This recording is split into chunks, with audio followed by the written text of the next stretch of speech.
warahmatullahi wabarakatuh. Selamat pagi teman-teman semua. Kembali lagi kita di Energy Talk edisi ke-7 ya hari ini. Dan ini bertepatan sekali dengan 17 Agustus 2021 di mana kita kemarin merayakan hari ulang tahun kemerdekaan Republik Indonesia yang ke 76 ya. Teman-teman, terima kasih yang sudah hadir bersama kita pagi hari ini. Seperti biasa, kita akan bahas atau kita akan kulik-kulik seputaran Pertamina khususnya yang ada di Dumai ya, yaitu Pertamina RU2 Dumai atau Refinery Unit 2 Dumai. Dan hari ini spesial karena memang kita lagi merayakan juga atau sembari merayakan ulang tahun Republik Indonesia yang ke-76. Hari ini kita akan bagi-bagi banyak hadiah untuk teman-teman yang ada di rumah. Nanti ada 2 smartwatch dan ada 1 logam mulia yaitu emas seberat 3 gram. Ya, dan hari ini juga cukup spesial karena kita sudah kedatangan 2 orang bintang tamu hari ini yang memang bekerja sebagai pertiwinya Pertamina. Boleh kita sapa-sapa dulu ya teman-teman. Halo, selamat pagi. Assalamualaikum. Waalaikumsalam. Di sini ada Mbak Sabrina dari fungsi procurement ya Mbak ya, dan ada Mbak Mona dari fungsi RPO atau mungkin lebih familiar dengan planning gitu ya Mbak ya. Ya, planning perencanaan. Benar. Nanti kita akan ngobrol-ngobrol sama Mbak Sabrina dan Mbak Mona. Nanti kita akan cerita bagaimana sih keseharian mereka bekerja sebagai pertiwinya Pertamina yang kalau di kilang itu mungkin mayoritas pada cowok ya Mbak ya. Banyakkan cowok, terus ada 2 orang, sebenarnya nggak ada 2 ya, kalau di Dumai itu ada belasan lah ya. Ada cukup belasan, cuma memang mayoritasnya adalah dibandingkan seribuan orang tuh ada belasan wanita-wanita tangguh di sini yang bekerja siang, malam, nggak tahu panas, nggak tahu hujan gitu ya. Apa sih sukacitanya atau dukanya juga pasti mungkin ada walaupun nggak di blow up gitu ya. Pasti ada dukanya lah. Nanti kita ngobrol-ngobrol dan untuk teman-teman yang di rumah kalau mau bertanya, karena sebenarnya gini Mbak Mona, Mbak Sabrina, kemarin itu kita sempat ngadain Energy Talk juga terkait bekerja di kilang. Yang kemarin itu ada narasumbernya adalah Mas Didi sama Mas Nizar. Mereka kan cowok kan. Nah, banyak yang nanya tuh teman-teman di rumah tuh banyak yang tanya kalau cewek bisa nggak kerja di kilang gitu. Kalau kami perempuan nanti punya anak gimana gitu. Terus nanti cuti melahirkannya gimana yang gitu-gitu. Nah, hari ini khusus karena dikupas tuntas nih ya. Dikupas tuntas di peringatan 76 tahun Republik Indonesia ini gitu. Sekali lagi selamat ulang tahun dulu ya kita untuk RI, semoga kita makin jaya. Oke teman-teman, nanti kalau ada yang mau tanya langsung aja ketik di kolom chatnya ya. Dan nanti ada kuisis juga di akhir acara. Kita nanti akan main game bareng-bareng bareng Mbak Sabrina dan Mbak Mona. Oke, kita langsung aja ya Mbak Mona itu di planning. Masuknya kapan sih Mbak? Udah lama belum ya? Lumayan sih, jadi kalau waktu saya itu OJT-nya 1 tahun, jadi 2009 saya udah di Dumai, OJT 1 tahun, kemudian pengangkatannya 2010 bulan Februari. 2010. Jadi udah 11 tahunan lah ya. Lumayan. 11 tahun ini rada senior. Kali ini kayaknya Mbak Sabrina. Jadi malu. Kalau saya dulu BPS itu 2017. 2017. Saya di Dumai itu 2018. 2018 at least ya. 3 tahun lah, cukup lama lah ya. Walaupun satu ya dibanding saya juga nggak jauh-jauh beda tipis. Beda tipis aja. Cuma kan memang kita jiwanya sama ya. Muda semua dong iya, kita betul. Ya kan. Masuk kilang jam 2 pagi kita masih oke gitu ya. Mbak, gimana sih rasanya kerja di sekian banyak pria, seribuan pria, terus muncullah, apalagi kalau masuk kilang gitu ya, Mbak ya, di semuanya orang adalah teman-teman cowok gitu, teman-teman pria. Gimana sih rasanya Mbak masuk ada satu mutiara nih, masuk gitu kan, melihat semua pria yang kerja naik tangki, naik vessel tuh gimana sih Mbak, seru nggak? Jujur ya, awalnya tuh kayak pride lagi. Jadi seru sih. Jadi mumpung nih saya tuh nggak banyak ya. Masa kaum perempuan waktu itu yang nggak terlalu banyak kan, kita belasan dibandingkan 1000-an itu. Jadi seru. Jadi kayak ada motivasi dari diri itu untuk membuktikan bahwa perempuan itu nggak bisa diremehkan. Maksudnya kami juga mampu untuk melakukan pekerjaan yang tipikal hampir sama gitu kan. Jadi ya kalau di Pertamina sendiri tidak ada dibedakan sih antara perempuan sama laki-laki. Kalau memang job desk-nya sama gitu kan. Jadi ya alhamdulillah sih kayak seru-seru aja sih. Orang Gilang juga nggak memandang kita sebelah mata gitu, karena para perempuan-perempuan ini juga naik vessel gitu ya. Iya. Disuruh naik tangki.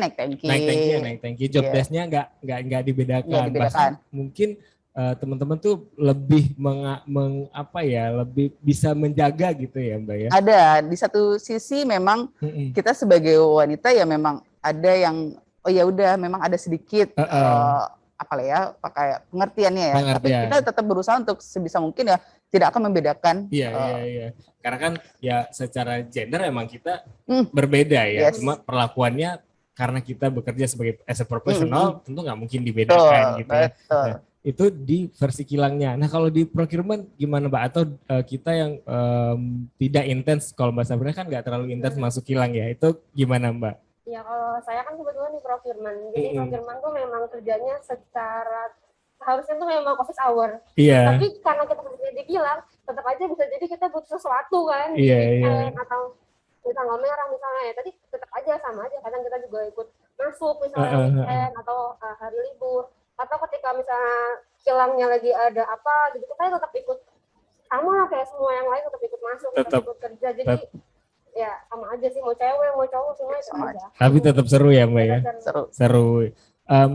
Kan tadi ada yang saat-saat kita tuh ya pengen me time lah gitu Mbak Sabrina. Terus kemudian ada panggilan kerja nih gitu kan.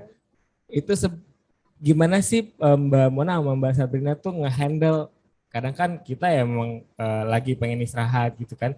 Gimana cara nge-handle mood gitu biar kita tuh tetap semangat kerja gitu. Monggo, boleh Mbak Sabrina silakan. Nah, kalau aku di sini rasanya nggak sejauh ini ya selama 3 tahun di Pertamina benar-benar nggak pernah sih yang kayak sampai nggak mood, karena kantor tuh kayak jadi udah kayak rumah sendiri juga gitu. Jadi kayak udah friendly banget lah teman-temannya, terus juga sama walaupun cowok-cowok semua ya. Karena kebetulan di procurement satu fungsi cuma saya ceweknya. Iya, wah ini lebih lagi persentasenya ya. Kalau satu dari 40 ya. Kalau Mbak Mona tuh ada 4 ya. Tapi dari 900. Jadi cukup. Kalau bapak-bapak atau teman-teman pria itu cukup bisa diajak kerjasama lah ya Mbak, walaupun kita Mbak Sabrina Mbak Mona tuh cewek gitu kan, tapi mereka cukup bisa diajak kerjasama. Bisa ya. banget. Bisa banget. Ya. Jadi memang alhamdulillah banget karena rekan-rekan partner kerja yang lain itu walaupun memang mayoritas bapak-bapak ataupun karyawan ya, tapi mereka mensupport, jadi saling mengisi lah ya. Jadi kalau di awal kan kita tahunya cuma teoritis waktu kuliahan, tapi pada saat masuk kilang itu tuh pekerja-pekerja senior yang lain tuh sangat mensupport, jadi kayak mengajarkan teknis di lapangan, karena kadang antara teknis teoritis dengan di lapangan itu akan ada sedikit perbedaan, jadi kita harus ada adjustment gitu kan. Nah itu yang biasanya diajarkan dan ilmunya diturunkan lah dari bapak-bapak yang lain. Luar biasa ya. Jadi gitu ya teman-teman. Kemarin tuh sebenarnya ada yang minder juga Mbak. Kenapa mindernya? Saya tuh cewek, bisa nggak sih masuk kilang gitu? Bisa banget. Bisa banget lah ya. Banyak kok. Walaupun persentasenya masih sedikit karena memang mungkin yang lulus juga masih sedikit gitu ya. Kalau misalnya memang yang lulus banyak ya tidak ada salahnya juga untuk bekerja di kilang gitu, karena memang sistem kerja kita sudah mengakomodir untuk semua orang bisa bekerja gitu ya. Oke, teman-teman silahkan kalau ada pertanyaan silahkan langsung disampaikan di kolom chat, nanti kita bacakan satu persatu ya. Dan untuk yang penanya terbaik juga nanti akan kita berikan hadiah. Oke, coba saya monitor dulu, belum ada pertanyaan yang masuk mungkin. Oke, Mbak, untuk tentu kalau misalnya cewek dan cowok itu berbeda ya.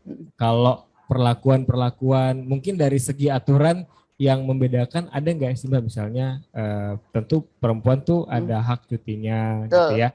cuti melahirkan gitu, Yeah. atau untuk fasilitas-fasilitas mungkin di kantor tuh fasilitas yang khusus untuk perempuan tuh diberikan nggak Mbak? Atau gimana sih kita supaya gampang mendapatkan apa ya, mungkin kemudahan, karena memang kan perempuan ada yang siklus bulanannya yang Betul, gitu-gitu tuh diakomodir nggak Mbak? Ya alhamdulillah ya diakomodir banget. Jadi walaupun tadi seperti tadi dibilang, maksudnya antara job desk tuh sama rata, tapi untuk kita sebagai perempuan tuh ada fasilitas-fasilitas tertentu. Contohnya kayak ibu menyusui, ada ruang ibu menyusuinya. Jadi kalau kayak cuti melahirkan ya diberikan haknya sesuai dengan ketentuan.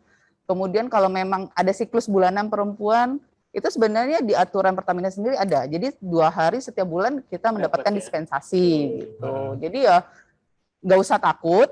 Kita sebagai perempuan ada hak kita juga dilindungi oleh Pertamina. Tapi itu nggak boleh request buat laki-laki ya? Maaf ya Pak, siklus bulanan hanya perempuan. Oh, mana tahu ada laki-laki yang punya siklus bulanan juga, jangan ya. Itu bahaya. Aku perlu diperiksa ke medika.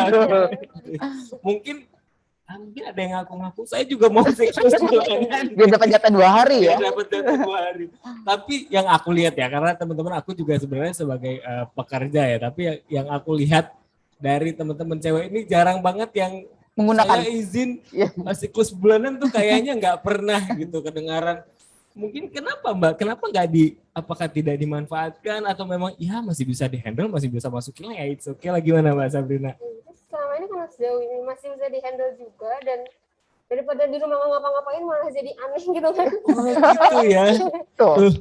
Di rumah malah bingung nanti kan. Nah, gitu teman-teman ya. Jadi kalau pekerja Pertamina tuh harus siap tuh di rumah aneh, diulang hidup gitu ya. Betul. Jadi kita memang biasanya kilang adalah hidupnya kita gitu ya. Rumah keduanya kita sebenarnya lebih banyak di kilang ketimbang kita di rumah gitu kan, ketimbang kita nonton Netflix and chill. Kalau bisa Netflixnya kita angkut ke kantor, kayaknya itu lebih pas banget ya. Lebih pas banget gitu kan. Jadi masukan ya. Ya mungkin nanti bisa Bapak Ibu manajer kita tolong ini kita butuh mungkin 2 jam sehari, kita kerja lagi gitu kan. Tapi istirahat ya. Mungkin rumah kita bisa pindah samping kantor, itu mungkin akan lebih baik ya. Oke, kita lanjut lagi. Mungkin aku lupa tadi satu hal. Mungkin kita perlu dijelasin dulu Mbak Sabrina sama Mbak Mona, kerjaannya ngapain sih? Kalau Mbak Sabrina ngapain? Karena aku di procurement, kerjaannya adalah berbelanja. Berbelanja ya. Berbelanja kebutuhan kilang. Pakai Shopee enggak? Shopee. Pakai Shopee. Free ongkir. Free ongkir. Oh, enggak ya. Enggak ada di Shopee soalnya yang kita cari. Oh gitu. Jadi enggak belanja baju gitu enggak ya, Mbak ya? Lebih ke belanja kebutuhan kilang, kayak gitu. spare part atau chemical kayak gitu. Oke. Berarti belanja apa yang dibutuhin oleh kilang, pompa ya. gitu ya, vessel gitu yang tinggi. Iya, itu juga dibeli. Ya. Banyak duit berarti. Rajanya nih, rasanya. Kalau aku sih mungkin akan selip-selipin belanja ini ya, baju. Lumayan ya. Tapi nggak bisa ya, mesti ada aturannya. Ada aturannya, harus ini juga di MySap nggak mungkin ada sepatu ya. Adanya nih safety shoes kayaknya. Adanya safety shoes, kalau mau boleh bisa gitu ya.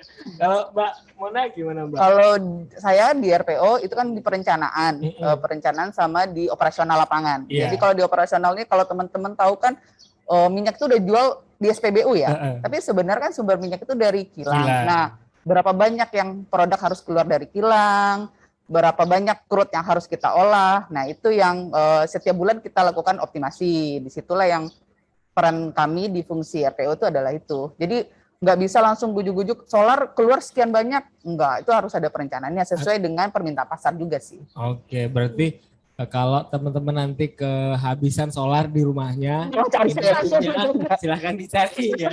Namanya Ibu Mona ya. Salah ya ngomongnya ya.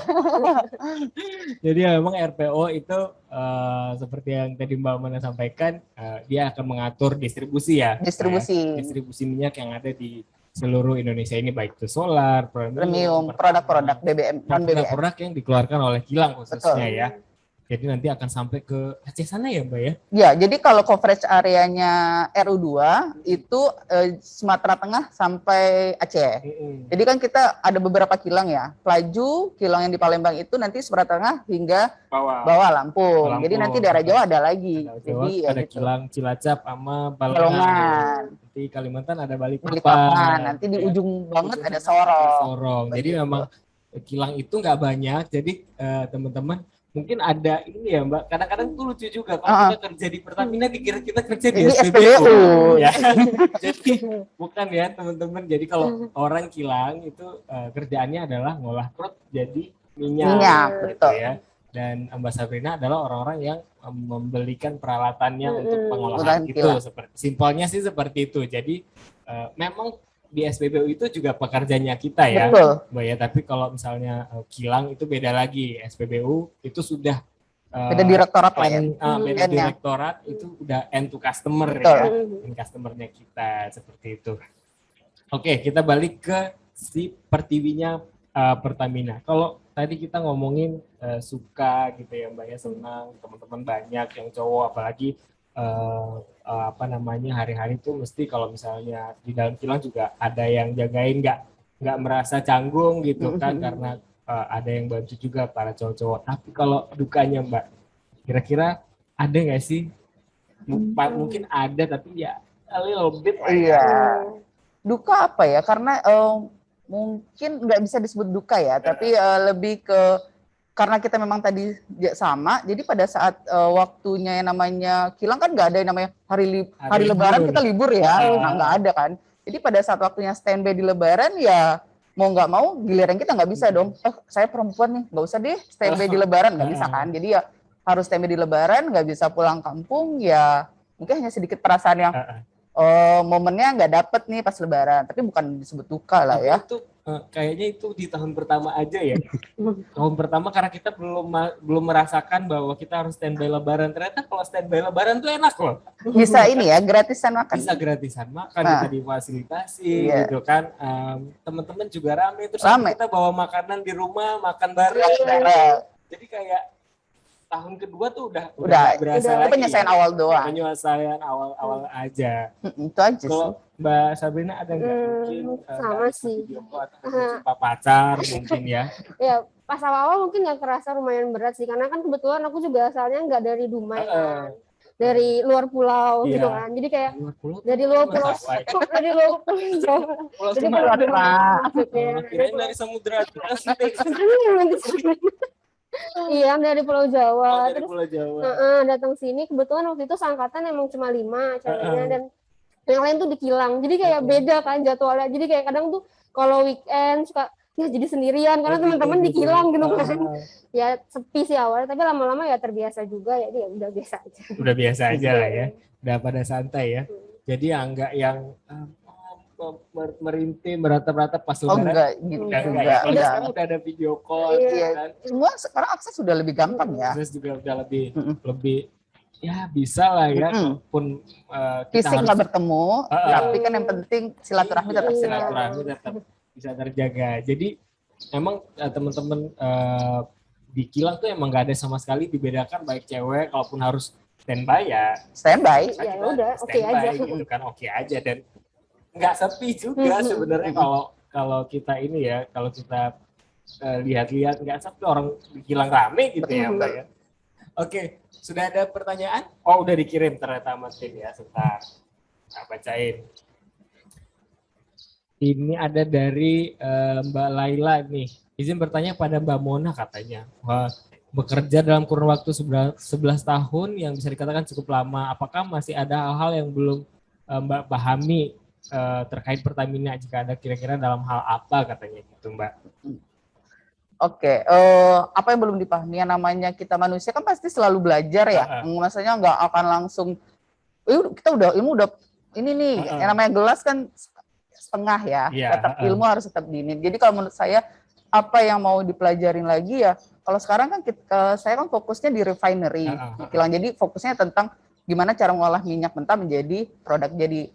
Nah, yang masih pengen belajar itulah adalah dari direktorat-direktorat lain. Contohnya kayak pemasaran marketing. Itu seperti apa sih mereka memasarkan gitu, atau di EP eksplorasi.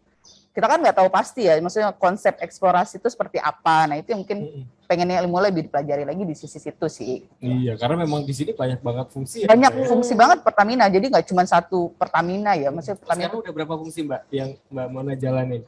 Oh, ada 3 fungsi. Udah 3 ya? Engineering, OPI, sama RPO. Nah ini fungsi ini kerjaannya akan beda-beda ya Mbak? Betul. Dan masih banyak fungsi-fungsi yang lain. Kemungkinan pindahnya Mbak, karena kan kita mungkin 3 tahun, mungkin kita sudah bisa lah membaca situasi di fungsi ini gitu ya. Kemudian ada kemungkinan pindahnya kan ya? Ada. Kalau di kita kan tapi sesuai background ya. Jadi maksudnya kalau kayak background saya teknik kimia. Jadi backgroundnya ada beberapa fungsi yang bisa untuk penempatan untuk background teknik kimia. Jadi ada potensi ke produksi juga. Produksi itu kan yang di lapangan ya. Ada potensi ke situ juga sih. Ada. Biar kita tuh selalu belajar gitu ya Mbak. Enggak yang di situ terus bosen gitu ya. Itu juga nanti teman-teman ada fungsinya sendiri yang mempertimbangkan psikologinya kita gitu ya. Jadi kalau misalnya kita udah setiap tahun kita di asesmen, kalau kita memang sudah merasa bosan nanti akan dipertimbangkan untuk dan tim manajemen itu biasanya melihat kita, maksudnya pengayaannya di fungsi ini masih kurang nih, biasanya dia akan ditempatkan di situ. Iya gitu. Jadi nggak usah takut kalau kita akan di situ plek di situ terus, enggak gitu ya. Gitu ya tadi Mbak, siapa tadi yang tanya, Mbak Laila. Jadi memang di Pertamina itu kita peluang untuk belajar tuh selalu dibuka gitu. Enggak yang harus di situ terus atau mempelajari itu terus tuh enggak harus. Jadi setiap tahun kita pasti atau bahkan setiap hari kita kadang dapat ilmu baru. Karena kan kita handlingnya adalah banyak case ya. Banyak kasus. Kadang ya kalau misalnya rusak begini harus begini gitu. Ada banyak sekali kesempatan Mbak Laila. Jadi kita doain sama-sama mudah-mudahan nanti Mbak Laila bisa gabung sama kita ya. Biar juga nanti merasakan gitu ya gimana serunya kerja di Pertamina. Oke, lanjut kita ke Mbak Nurin. Izin bertanya pada Mbak Sabrina dan Uni Mona. Wah, dia udah tahu nih kalau Uni udah tahu. Padahal tadi kita sengaja menutup ya. Nggak menutupi sih, tapi belum kita informasikan aja kalau Uni itu dari Batu Sangkar. Kalau Mbak Sabrina dari Jakarta. Oh, dari Jakarta. Oh, anak gaul. Beda ya. Beda ya. Kalau saya dari nggak usah ya. Oke, bagaimana tips dan cara Mbak dan Uni membagi waktu antara pekerjaan dan peran di rumah agar segalanya menjadi seimbang. Nah, ini benar sekali nih, kan ibu-ibu harus juga suami, ada anak. Mbak Sabrina mungkin harus telepon pacar gitu ya, atau udah nikah. Udah nikah juga ternyata, alhamdulillah. Nah, yang di rumah tuh harus diperhatiin juga nih Mbak. Yang kilang juga kan harus, karena kita udah jiwanya kilang ya. Gimana sih cara ngebalance-nya itu? Mbak Sabrina dulu deh, yang baru. Atau mau belajar dulu sama yang udah lama? Boleh belajar dulu, udah senior ini. Gimana Mbak? Jadi kalau bagi waktu ya sebenarnya karena udah dari awal kita memang fokus awalnya kan di kilang dulu pekerjaan, tapi setelah nikah itu dari awal kita sudah memberikan pengertian kepada keluarga ataupun pasangan. Jadi ya pada jam kerja memang kita lebih fokus jam kerja, tapi setelah pulang dari jam kerja itu memang fokus buat keluarga. In case kondisi tertentu, kalau kondisi sekarang kan karena corona kita ada meeting online atau sebagainya, itu memang mau nggak mau kita harus standby dan minta pengertian dari pasangan kita sih. Jadi ya nggak ada masalah. Nggak ada masalah ya, karena memang dari awal tuh komitmen kerjaan begini, bagian seperti ini, dan itu sudah dimengerti oleh pasangan. Kalau Mbak Sabrina sama nggak? Ya kurang lebih sama sih, karena kebetulan aku juga belum lama kan nikahnya, jadi ya pasti masih sama-sama belajar, memahami pekerjaan masing-masing juga, dan kalau aku tuh gini loh kerjanya, jadi kita harus saling mengerti gitu aja sih paling. Tapi sempat ada yang anak-anak gitu Mbak, atau suami atau keluarga gitu sempat ada yang protes, kok kamu kerja mulu sih gitu?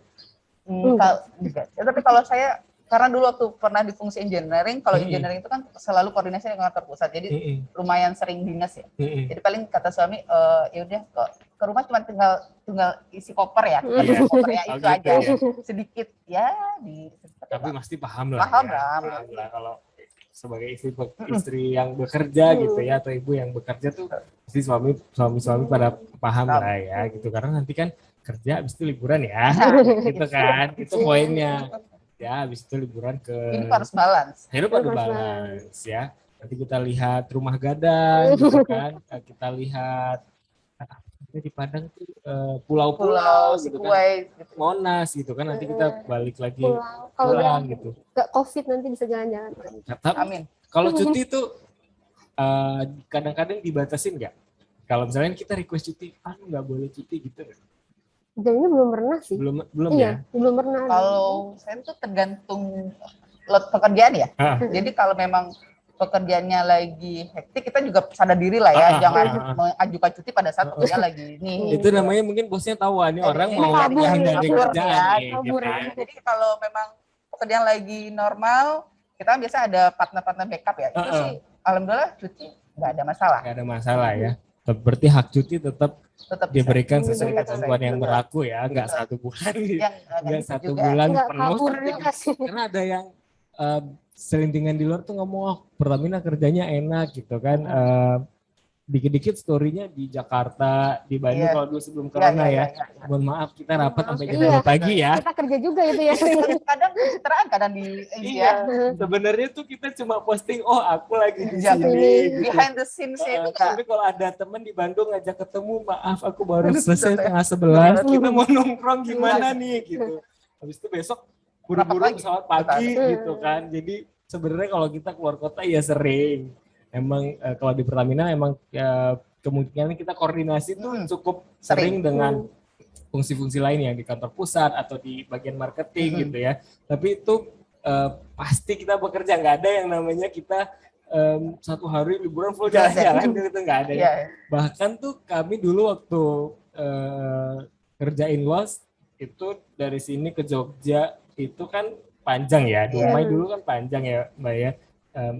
Ke Pekanbaru kita ngerjain makalahnya di atau materinya di travel, di pesawat gitu, sampai sana jam 11 malam, besok pagi udah harus dapat presentasi, belum kerjaan rutin yang harus kita bawa gitu ya. Jadi memang sehektik itu, tapi tetap kita seru ya. Kita tetap senang-senang aja karena memang kita nggak kerja sendiri, ada partner, ada timnya gitu yang kalau sekarang udah lumayan muda-muda ya.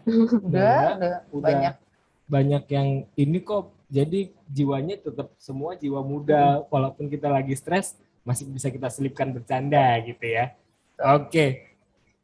Luar biasa nih para Pertiwi Pertamina. Ini ada lagi pertanyaan dari tadi Mbak Safira ya. Tadi Mbak Sofi, Mbak Nurin tadi itu ya, Mbak Nurin ya sudah terjawab ya. Jadi semuanya harus seimbang karena memang sudah dibicarakan sebelum komitmen. Kalau ada nggak sih Mbak yang dia itu keterima Pertamina tuh sudah menikah? Kalau yang banyak juga ya. Banyak juga case-nya. Tapi mesti udah tanya-tanya juga ya. Kerja di Pertamina tuh mesti udah tahu konsekuensinya seperti apa lah ya. Karena kan kita memang harus menjaga ketahanan energi nasional juga gitu kan. Kita kerja tuh nggak cuma buat pribadi kita aja, karena memang kita secara ini punya responsibility untuk negara juga sebenarnya. Jadi kalau saya dulu pernah di fungsinya Mbak Mona, kalau udah ada laporan medan langka, wah kita deg-degan karena itu tanggung jawab dari kita ya, sumbernya kan. Wah kenapa solar kita kemana, sekapalnya kemana gitu kan. Wah kita jadi ada rasa tanggung jawab gitu. Tapi kalau misalnya lebaran solar aman, wah kita tuh kayak tenang. Alhamdulillah semua lega gitu kan. Alhamdulillah tuh kita merasa bahwa kita punya walaupun sedikit ya, punya kontribusi, ada partnya sedikit untuk Indonesia lah gitu. Juga sama Mbak Sabrina kan. Kalau orang procurement pengadaannya telat, terus itu bisa juga mengakibatkan kilang kita nggak jalan, kemudian stoknya juga langka gitu kan. Nah jadi semua fungsi itu pasti saling support gitu ya, kayak luar biasa. Jadi teman-teman mudah-mudahan, karena memang sekarang lagi penrekrutmen juga ya Mbak ya, mungkin teman-teman yang sekarang sudah menjalani proses tes kemarin, bisa jadi gambaran apa yang kita obrolin hari ini. Mana tahu nanti interview bareng Mbak Mona karena akan disebar juga ya untuk interview tuh ke ada top management namanya teman-teman. Oke, lanjut kita ke pertanyaan selanjutnya dari Mbak Sofia. Assalamualaikum warahmatullahi wabarakatuh. Izin bertanya katanya gitu. Pada saat penerimaan BPS pada tahun Mbak Mona dan Mbak Sabrina itu posisinya sudah menikah. Apakah yang sudah menikah bisa mengikuti tes Pertamina atau BPS? Gimana? Waktu BPS aku belum nikah, tapi yang ada teman-teman yang udah nikah sih. Dan semua sama aja sih sebenarnya. Yang penting umurnya yang penting batas umur 27 tahun kalau nggak salah ya, fresh graduate. Kalau fresh graduate untuk BPS itu 27 tahun, untuk BPA itu 25 tahun, untuk SMA itu 21 deh kalau nggak salah. Jadi teman-teman Pertamina itu menerima karyawan itu nggak cuma untuk dari S1 ya, jadi ada juga dari SMA. Ada juga dari SMA walaupun kuantitinya dibanding BPS tuh so-so lah ya, sama-sama ya. Kadang malah lebih banyak juga malah lebih banyak masyarakat yang dari D3 sama SMA itu juga lebih banyak. Jadi kalau nanti teman-teman masih SMA atau sekarang D3 nggak usah kecil hati gitu. Karena memang ada juga nih. Ada jalurnya? Ada jalurnya. Jadi nggak usah merasa kecewa. Yang penting ya mungkin syarat dan ketentuan berlaku ya. Nggak bisa semua kita rangkul masuk tuh nggak bisa. Jadi mungkin teman-teman harus mempersiapkan diri juga untuk bisa gabung sama kita-kita di sini gitu. Jadi nggak ada masalah ya. Mbak siapa tadi ini? Mbak Sofia ya, Mbak Sofia. Halo Mbak Sofia. Jadi nggak ada masalah. Jadi kalau mau nikah dulu boleh. Syaratnya ya umur kalau nggak salah batasnya. Umur.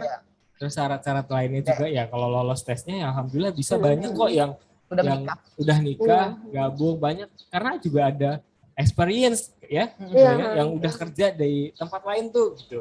Udah 5 tahun misalnya di perusahaan apa, kemudian join sama Pertamina juga ada banyak, jadi peluangnya juga cukup banyak. Itu yang Mbak Sofia semoga menjawab ya. Terus selamat pagi Mbak, ini ada dari Mbak Safira. Jadi karena memang kita mau kulik-kulik seputar Pertiwi, boleh kita langsung tanyain aja ya Mbak ya, semua dari ini ya, jadi aku nggak perlu punya PR pertanyaan lagi ya. Kita enaknya jadi MC ya. Oke, Mbak, ini nggak tahu Mas apa Mbak, ini ada Reza izin bertanya Mbak Sabrina. Wah, tahu aja nih yang masih muda. Terkait belanja peralatan kilang, kira-kira belanja peralatan kilang apa yang paling sering Mbak Sabrina bikin mumet gitu? Yang paling bikin mumet, sejujurnya banyak sih, karena aku tuh kebetulan background-nya teknik kimia, tapi kerjanya beli spare part. Bahkan aku nggak paham sebenarnya itu benda apa yang aku beli selama ini. Gimana? Gitu karena bukan anak teknik mesin juga kan. Tapi ya alhamdulillah teman-teman dari kilang juga sangat support ya, kalau kayak masalah teknis pasti mereka support banget. Kadang jadi bahan belajar juga nih, jadi ngerti ini buat apa tuh akhirnya jadi belajar juga. Tapi kalau apa yang bikin mumet ya sebenarnya technically semuanya bikin mumet sih. Semuanya bikin mumet ya. Karena nggak tahu itu benda apa juga. Tapi gimana kita menjalani aja ya Mbak, apalagi ada support dari yang lain, terus bisa kita manfaatkan si mumet ini untuk belajar. Gitu ya. Jadi paham sama hal-hal baru lagi nantinya.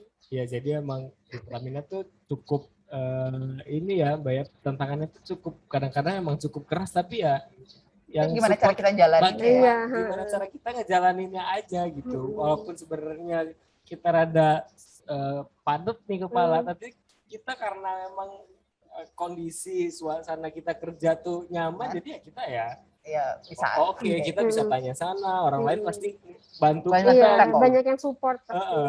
Karena emang seenak itu gitu ya, se-supportive itu teman-teman kita di fungsi lain atau yang pun satu tim sama kita juga emang support kita penuh lah gitu ya.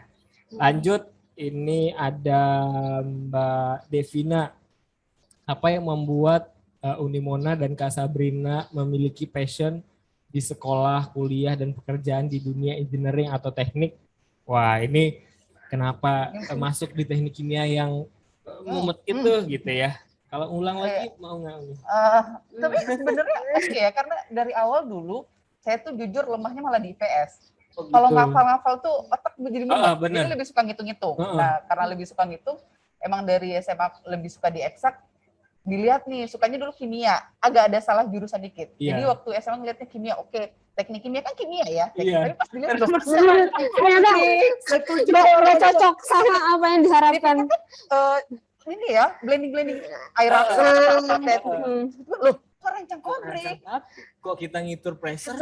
Pressure Kita merancang kok fisika ya Laplace. Aduh, ini salah jurusan nih kayaknya. Kimianya beda. Setuju. Sama berarti mungkin rata-rata lah teknik kimia Iya, gitu ya. Iya. Kejebak Mungkin ya. dipikir, oh kimia nih seru nih, gitu kan, bikin bom gitu. Aku dulu tuh mau jadi, aku harus bisa bikin bom dulu. Iya. Aku harus belajar. Apa masuk teknik kimia? Kok beda jauh ya? Kok belajarnya pipa, kok dimensi pipa, maksudnya apa? Kok ya vessel gitu, kok turbin pompa gitu. Tapi ya karena memang maksudnya dari awal udah konsekuensi yang memilih dan sebenarnya backgroundnya juga memang suka di kimia ya. Jadi ya mau nggak mau itulah dari dasar untuk belajar. Iya. Dan kalau emang background tekniknya, alhamdulillah salah satu opsinya kan di oil and gas nerima ya. Iya. Jalurnya ya, alhamdulillah Pasti sesuai. Dulu waktu kuliah nih Unimona nih yang paling tinggi nilainya adalah kimia organik karena seru ya. Kimia ini termo pada susah. Aku nggak tapi bisa. kalau Laplace penjabaran itu fenomena perpindahan Perpindahan. saya angkat tangan. Saya yang paling itu ya perpindahan sih yang Penjabaran gitu-gitu. Laplace itu kan. Aduh gitu kan. Bisa nggak ini nggak usah 2 ini kan? Bisa nggak ini kuliahnya 1 semester aja? Tapi gimana kita menjalaninya ya? Karena memang kita udah kecemplung gitu ya jatuhnya gitu ya. Kalau Mbak Sabrina gimana? Kalau aku dulu juga di Tekim, dulu ya sebenarnya milihnya karena sama sih kurang lebih, karena aku juga orangnya lebih eksak banget, kayak jelek banget biologi juga, apalagi walaupun IPA, tapi karena menghafal tuh biologiku tuh buruk banget, jadi udah dokter coret pasti, udah nggak mampu. Betul. Ngapal sobotan buku. Mau semua orang menjadi dokter, aku nggak pokoknya, nggak mampu lah pokoknya kalau dokter.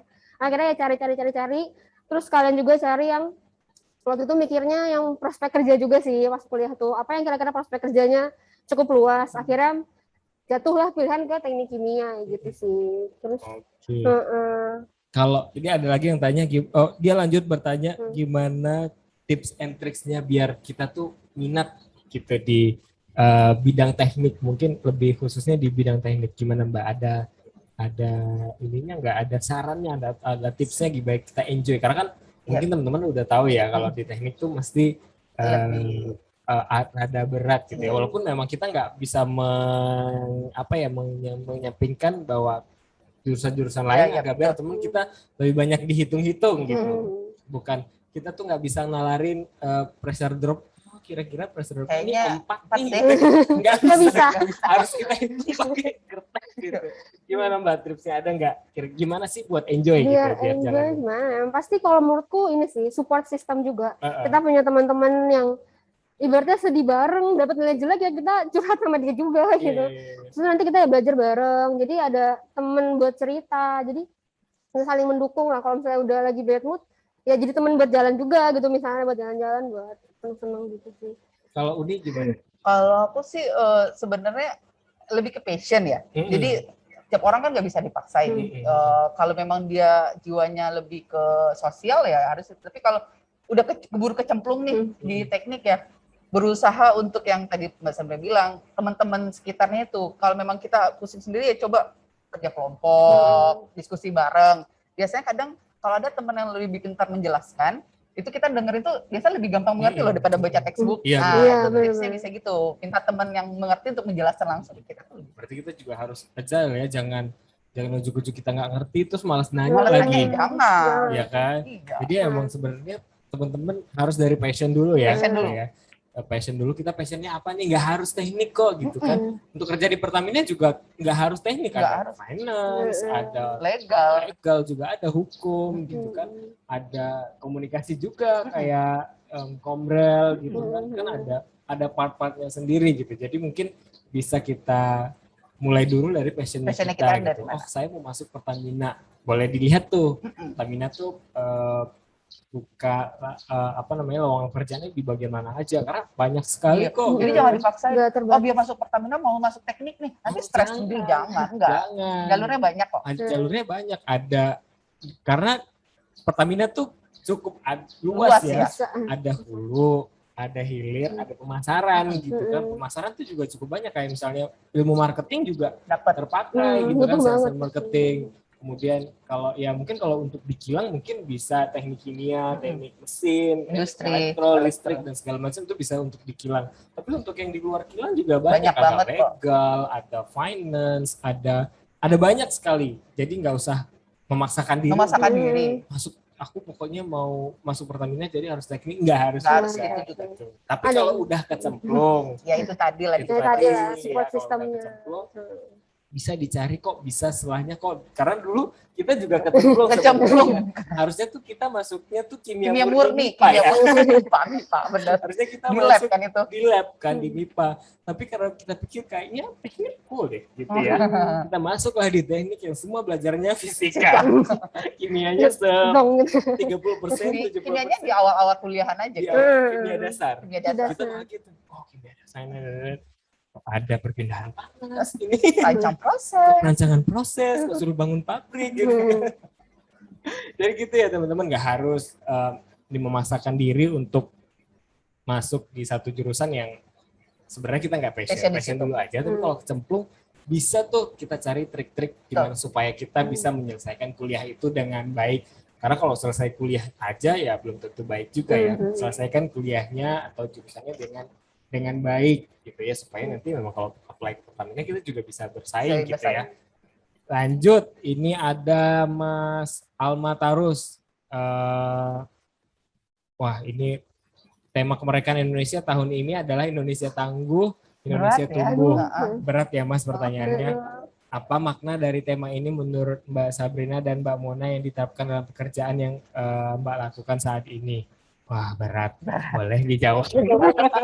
Aduh, ada mikir dulu ya. Indonesia Tangguh, Indonesia Tumbuh. Jadi kalau dilihat ya, jadi kita nggak bisa stagnan di posisi tertentu ya. Jadi kalau kayak di Pertamina nih, jadi kita kan sebagai salah satu sumber untuk menyiapkan kebutuhan energi untuk Indonesia ya. Jadi tumbuh ya, kita berusaha untuk belajar. Kalau sekarang kan renewable energi, jadi nggak cuma stuck dari produk fosil. Misalnya kalau BBM dari fosil kan lama-lama habis.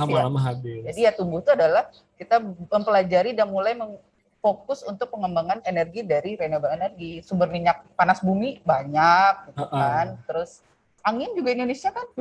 Angin Indonesia nggak berhenti panas. Panas matahari. Ya tumbuh kembang ya. Mungkin kita bisa pindah ke renewable ini ya Mbak ya, karena memang kalau fosil tuh lama-lama pasti habis gitu kan. Juga sekarang kan udah tren mobil listrik gitu kan. Jadi mungkin nanti Pertamina juga akan mengkonversi bagaimana caranya supaya punya SPBU listrik gitu ya. Jadi mudah-mudahan tumbuh Pertamina bisa lebih cepat ya. Renewable energi, apalagi sekarang petrochemical tuh yang lagi in banget. Kita udah punya tuh kilang petrochemical ya di Tuban teman-teman. Jadi kalau teman-teman belum tahu, Pertamina tuh punya kilang petrochemical adanya di Tuban, namanya Resnov Tuban. Resnov Tuban. Juga nanti akan RDMP selanjutnya juga mungkin akan mengarah ke petrochemical ini. Tapi itu bahasannya udah top manajemen ya. Berat kita udah berat. Kita nggak usah bahas berat ya. Kita bahasnya yang santai-santai aja. Mas Sabrina ada tambahan nggak? Kalau terkait Indonesia tumbuh tuh mungkin kalau dari sisi procurement ya. Jadi sekarang itu kita lagi banyakin masalah TKDN. Jadi kita berusaha memaksimalkan produk-produk dalam negeri. Jadi kalau misalnya yang udah di dalam negeri, kita kenapa harus beli lagi di luar negeri gitu. Jadi kita bisa saling mendukung ya antara industri migas, Pertamina, dan industri-industri lain di dalam negeri kayak gitu sih. Menurutku salah satu tambahannya juga. Jadi nggak cuma kita membangun Pertaminanya aja, tapi juga industri-industri lain di sekitar di dalam negeri gitu. Jadi kita bisa tumbuh bareng-bareng. Benar. Jadi kita nggak harus bergantung sama impor terus ya, karena ngurusin impor juga pusing teman-teman. Jadi mungkin kita akan kalau di dalam negeri ada atau teman-teman mau bikin pabrik pipa gitu misalnya, itu bisa jadi nanti bisa kita kerja sama bareng. Jadi tumbuhnya adalah di menekan penggunaan produk dalam negeri gitu ya. Wow, agak berat tapi luar biasa ya jawabannya si ibu-ibu ini ya. Oke, masih ada pertanyaan. Ini udah 1 jam. Wah, ini nih kalau ngobrolnya enak, itu nggak berasa. Kerasa ya. Udah 1 jam. Ada lagi Nalta yang tanya, boleh ya? Nanti sampai jam 12 boleh lah ya? Sampai jam makan siang, tapi enggak lah ya. Karena si ibu-ibu ini juga tadi Mbak Mona biar teman-teman tahu aja, saya tadi minta izin memaksa karena beliau lagi rapat sama Pak JN gitu ya. Saya paksa dan Mbak Sabrina juga ada kesibukan, tapi kita demi teman-teman di rumah yang sebenarnya curious-nya tuh cukup tinggi. Gimana sih cewek-cewek, karena kan memang taunya tuh yang kerja di kilang tuh cowok, ternyata enggak gitu ada ya. juga kok. Ada juga. Sebenarnya ada yang di lab ada juga gitu kan. Ada banyak teman-teman. Jadi ya Ibu Imin ini cukup sibuk. Mungkin nggak bisa lama-lama, mungkin 1-2 pertanyaan lagi ya, boleh ya. Dari Mas Wibowo, izin bertanya untuk Unimona dan Mbak Sabrina, sebagai perempuan yang bekerja di area kerja yang mayoritas laki-laki, ada diskriminasi enggak gitu ya saat akan mengemban tugas atau fungsi pekerjaan tertentu? Misalnya nih, wah dia ngasih misalnya pinter nih Mas Wibowo ya. Misal posisi pekerjaan A ini harus laki-laki, nggak bisa perempuan, dan bagaimana peran dan program perusahaan untuk menekan praktek diskriminasi gender di wilayah lingkungan kerjanya Pertamina gitu. Boleh? Siapa dulu nih? Boleh. Mana dulu? Boleh.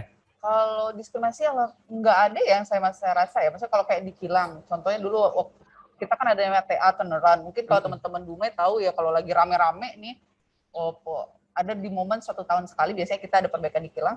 Itu yang namanya kalau waktu saya di proses engineering itu kan kita sebagai QC ya, quality control pekerjaan.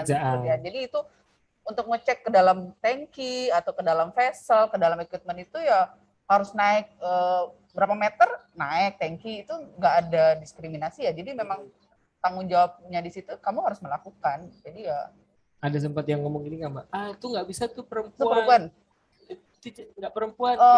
Enggak sih, tapi mungkin di awal-awal masuk itu kan kita Pertamina biasanya disupport oleh kontraktor ya, bapak-bapak kontraktor yang lain. Jadi kadang kontraktor itu kan nggak familiar untuk ada perempuan yang untuk mengecek pekerjaan mereka. Jadi mereka Ibu yakin bisa gitu. Jadi ada hanya beberapa pertanyaan seperti itu, ya kita yakinkan bisa Pak. Kita kan ada standarnya gitu. Ya udah.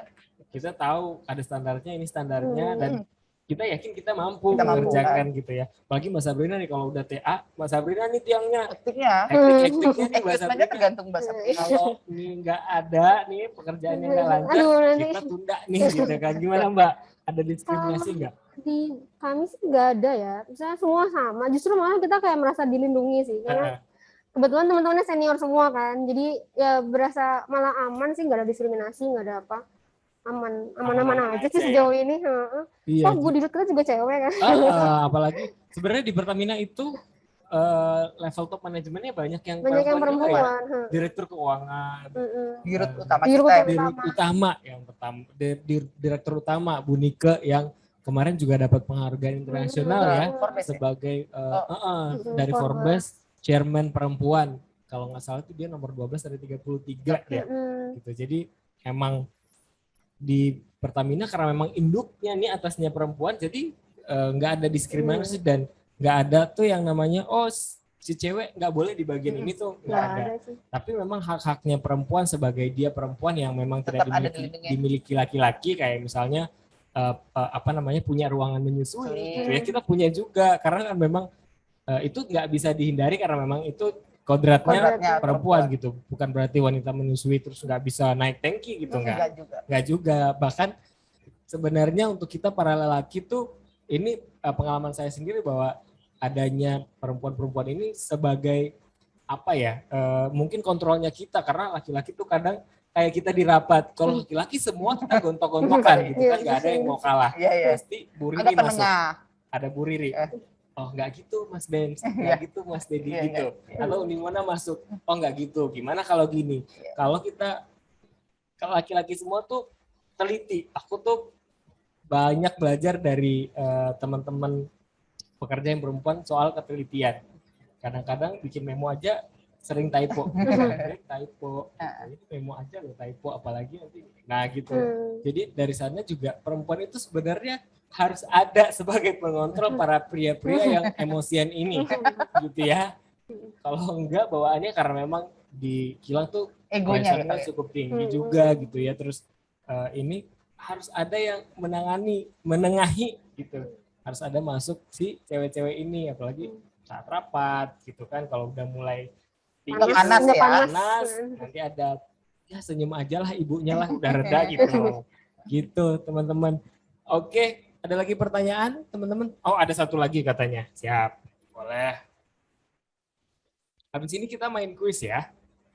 Ada dari Mbak Tita, Mas Wibowo semoga menjawab ya. Semoga juga nanti bisa bergabung sama kita di sini.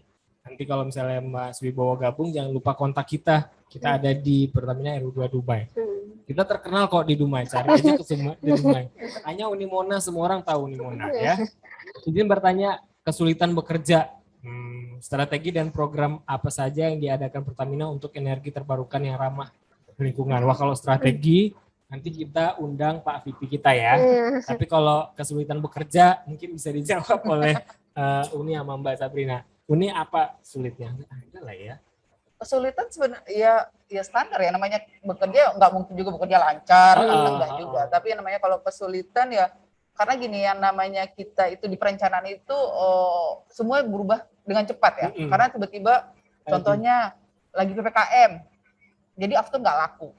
Padahal kita produksi itu mau gimana nih? Mau disimpan di mana di tangkinya gitu. Nah itu yang lebih ke challenge kita untuk menyelesaikan masalah secepat mungkin. Jadi bukan kesulitan lah ya, penyesuaian gitu. Iya, kesulitan tuh ya challenge lah. Challenge. Ya. Kesulitan tuh jadi sebuah challenge, gimana nih gitu, gimana nih tim kita. Karena emang kita juga kalau misalnya ada satu kesulitan terus kita berhasil juga nanti ada apresiasi dari atasan-atasan kita ya. Paling enggak tuh kita diberikan selamat lah ya, selamat ya udah berhasil, selamat lah gitu. Kalau Mbak Sabrina ada nama enggak? Kalau kesulitan mungkin karena aku awalnya tekim, jadi ekspektasi pertama tuh bakal jadi engineer kan. Iya. Wah bakal jadi engineer nih, terus tiba-tiba pas penempatan ternyata dapat procurement. Ya pasti awalnya ada penyesuaian dulu ya, dari tadinya engineer sekarang tiba-tiba jadi belajar masalah aturan, kita belajar bagaimana cara ibaratnya membeli barang sesuai dengan aturan pemerintah, seperti itu kurang lebih. Nah pasti awalnya jadi challenge juga kan, karena dunia baru ini benar-benar nggak pernah expect bakal jadi procurement gitu, karena sebelumnya kuliah teknik. Tapi ya pada akhirnya ya udah dijalani aja sama teman-teman juga kan, kebetulan waktu penerimaan juga lumayan banyak, lagi rame-ramenya waktu itu. Jadi ya karena semuanya teknik, semuanya susah, jadi ada teman. Iya. Gitu ya Mas, yang tadi nanya. Jadi kalau teman-teman di Pertamina atau rata-rata pekerja di Pertamina itu nggak ada yang ngomong, wah ini nggak bisa nih, nggak ada. Wah kita coba dulu. Challenge dulu. Wah gimana supaya bisa. Kalaupun nanti hasilnya nggak 100% sama seperti yang diharapkan, minimal 90%. Yang penting kita usaha dulu. Kita evaluasi dulu, kita mitigasi kesulitannya di mana. Jadi bisa langsung ngomong enggak gitu ya. Nggak bisa langsung, oh ini nggak bisa. Oh enggak ada. Kita pasti kalau misalnya import ini nggak bisa, gimana caranya supaya bisa gitu. Apa yang kudu kita buat supaya bisa, atau misalnya wah distribusi ke sana tuh nggak bisa pakai kapal gitu, misalnya ke Pekanbaru nggak bisa pakai kapal gede, gimana supaya di Pekanbaru tetap ada minyak, pakai apa gitu. Alternatif bisa pakai truk bisa nggak? Pakai truk, pakai tangki bisa nggak? Kalau pakai truk tumpah dong ya. Pakai tanker bisa nggak? Atau pakai kapal kecil ada nggak gitu? Kapal kecil yang ke Siak available-nya berapa? Bisa kita sewa atau gimana? Gitu. Jadi nggak ujuk-ujuk.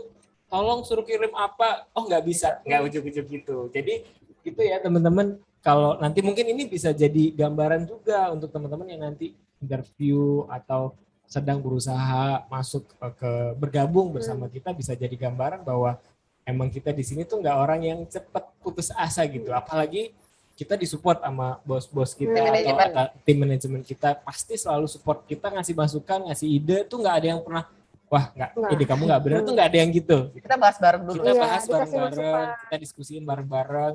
Nanti si A punya ide ini, si B punya ide ini, si C punya ini. Nanti tim manajemen kita akan memutuskan yang opsi mana yang paling possible untuk kita ambil gitu. Ya teman-teman. Oke, sudah lewat dari waktu yang saya janjikan. Saya nggak enak juga sebenarnya sama dua ibu Pertiwi ini. Mungkin segitu dulu ya. Nanti kalau kita undang-undang lagi boleh ya, Oke, Ibu ya, siap. Bu Sabrina ya. Mudah-mudahan nanti kita akan undang di hari, kalau hari Minggu ya bisa lah ya. Nanti kita atur schedule-nya Atur schedule. 1 jam 2 jam lah, biar nggak terlalu mengganggu waktu keluarga. Karena kalau jam kantor ibu-ibu ini suka dipanggil top manajemen. Tadi saya dipanggil, aduh kok laporannya pagi-pagi dipanggil Pak GM ya. Kalau saya ngomong ke Pak GM, saya nanti yang ditendang Pak GM gitu kan.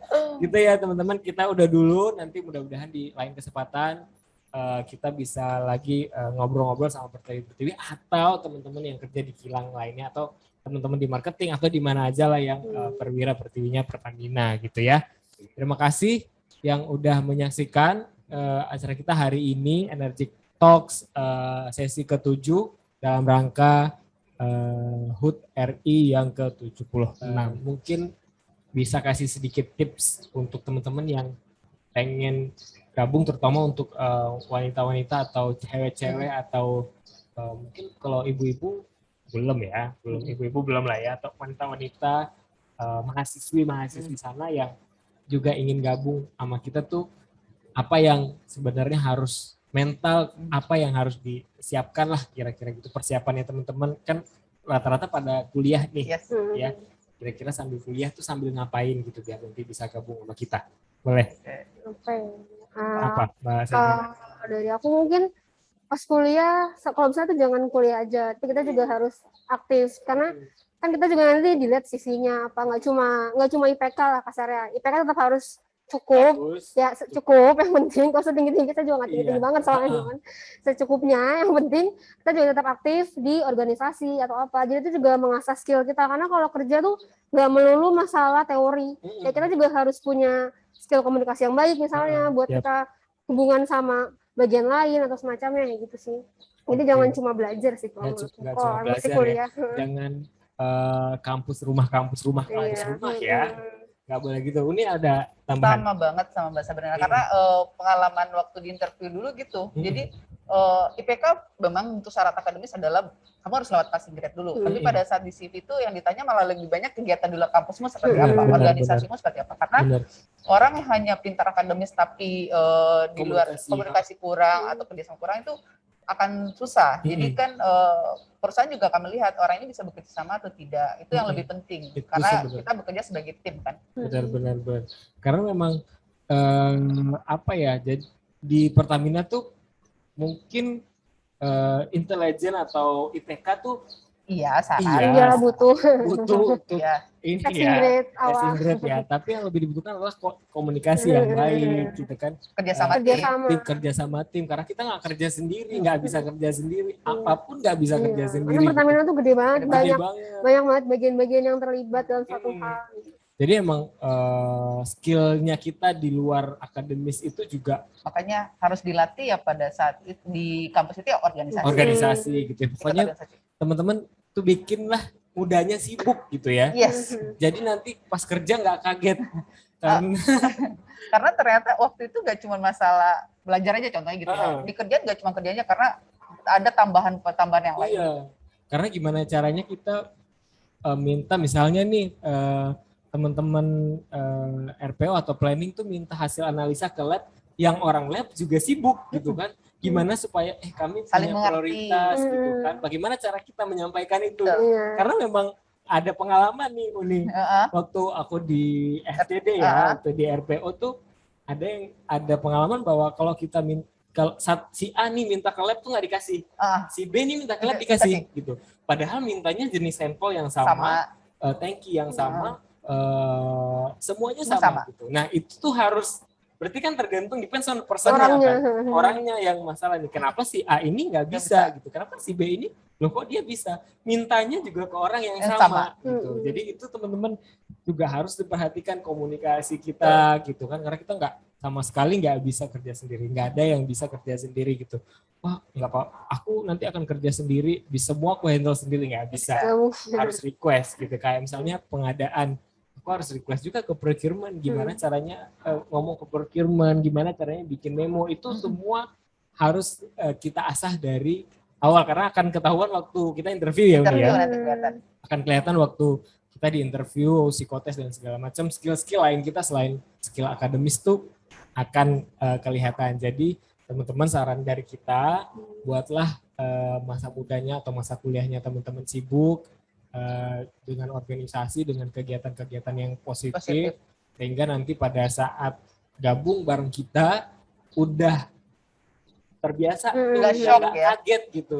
Kok kerjaannya dari pagi tuh pagi, gitu, udah nggak gitu. Jadi paling nggak tuh udah paham, oh organisasi itu seperti ini, kerja begini. Karena juga kita selain kerja harian, ada tambahan lagi, kayak misalnya audit, gitu ya, ada Gernas K3 juga. Ada ekskul-ekskulnya juga lah. Lain yang kerjaan inti juga nggak bisa kita tinggal. Gitu. Bagaimana manajemen time-nya itu kan harus diasah dari sekarang dengan berorganisasi atau membuat ya apa aja lah gitu. Yang penting positif, sibukkan diri dengan hal-hal yang positif. Seperti jangan nongkrong ke mall, itu enggak termasuk dalam CV ya. Dalam CV ya. Kalau misalnya saya adalah penonton aktif bioskop gitu. Ya dalam CV ya teman-teman. Jadi seperti itu. Oke, teman-teman terima kasih sudah hadir. Sehat-sehat selalu. Energy Talk hari ini kita akhiri dulu. Sampai jumpa di Energy Talk selanjutnya. Wassalamualaikum warahmatullahi wabarakatuh.